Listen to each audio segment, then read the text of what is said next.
Okay, good morning all of you. Unit number 8 चल रही है हमारी। हमने यूनिट नंबर 8 में आपको कराया है। कल जो हमारा टॉपिक था वो था हमारा introduction, meaning of importance of biomechanics, type of movement, movement में फ्रैक्शन, एक्सट्रैक्शन, एब्डक्शन, एडक्शन। ये हमने आज आपको कल हमने करा देते। आज हमारा टॉपिक है Newton law of motion in apply in sports. Newton law class 11th में भी हमने ये चैप्टर किया था, बायोमैकेनिक्स एंड स्पोर्ट्स। ठीक है। न्यूटन लॉ आपको पता ही है, three type of motion. Newton law, three law of motion of describe below. First, Newton law, law of inertia.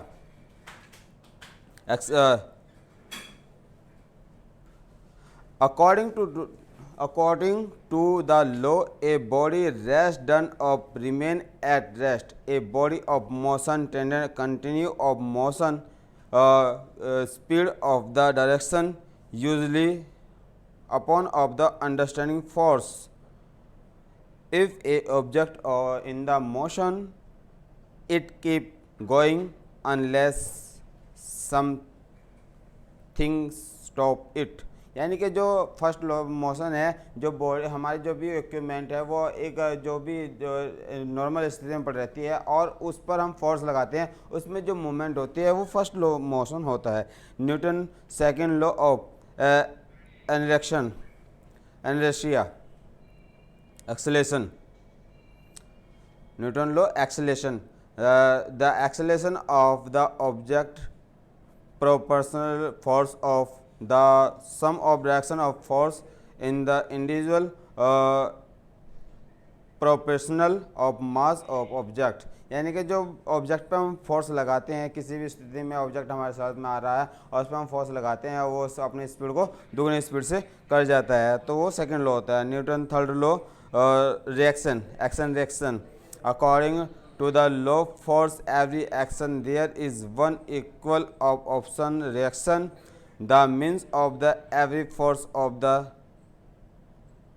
reaction force of the equal on the size but option opposite of the direction। यानी कि कोई भी अगर opposite direction से आ रहा है उस पर हम फोर्स लगाते हैं तो वो एक्शन पे रिएक्शन लो जाता है।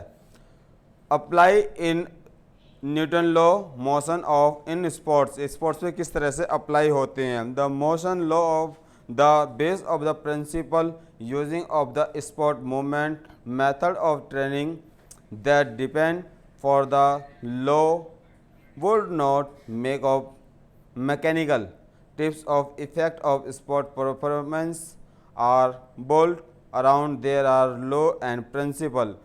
First, if help of the two base type of motion, those come into play of contribution will apply mechanical principles to sport skills। यानी कि जो प्रिंसिपल्स हैं या जो भी बायोमैकेनिक्स न्यूटन्स जो मोशन लॉ हैं वो हमारी परफॉर्मेंस को डेवलप करने के लिए इफेक्टिबल होते हैं। लर्निंग मोशन कॉसेज देन भी object of person traveller of single line. यानी कि जो फर्स्ट लॉ जो है कि जो लर्न करने का है हमारा जो मोशन के है कि हम किस प्रकार से अपने आप को अप्लाई कर सकते हैं, वो उसके अंदर होता है। First law, the object in the motion the remain motion unless some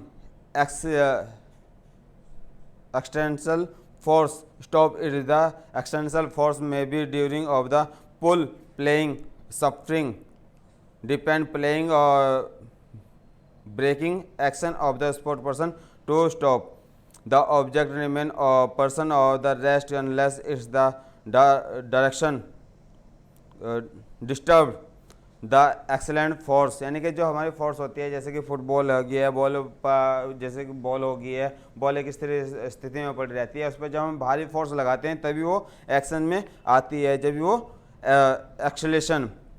the vertical velocity of the body change only upon of the attraction force. यानी कि एट्रैक्शन भारी फोर्स लगती है और वो किसी स्थिति में आती है, उस पर हम भारी फोर्स लगाते हैं। Apply football player so can down stop and receive the direction of the players depending upon the much of force, they are generally of the force. Reaction, third law, the product of the force continue another force of object in the equal to the first one. A swimming pupil Hershey herself thought water because the water officer control of the force opposite of the action and reaction, then body forward going on. जैसे कि swimmer होते हैं, swimmer जो अपनी force है वो action पे reaction water के अपोजिट अपनी वो फोर्स लगाते हैं और स्विमिंग कर पाते हैं. ये आपके न्यूटन्स लॉ हो गए हैं.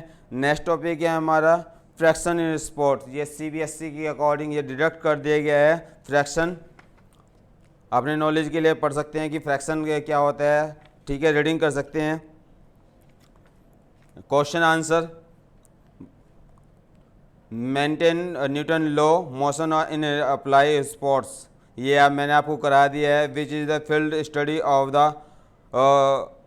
In sport called biomechanics. Biomechanics के बारे में आपको अपने आप डन कर देना है. नोटबुक में बुक में है.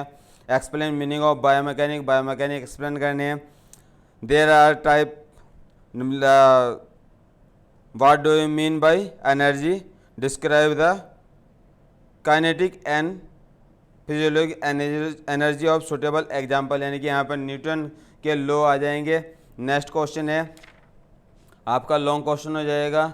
मैं अब what motion and apply in sports, यानी कि मोशन क्या है और किस प्रकार से अप्लाई होता है. न्यूटन के लॉ लिखने हैं और अप्लाई इन स्पोर्ट्स पे करना है. ठीक है, ये आपका चैप्टर नंबर 8 कंप्लीट हो गया है today. Thank you, that's all.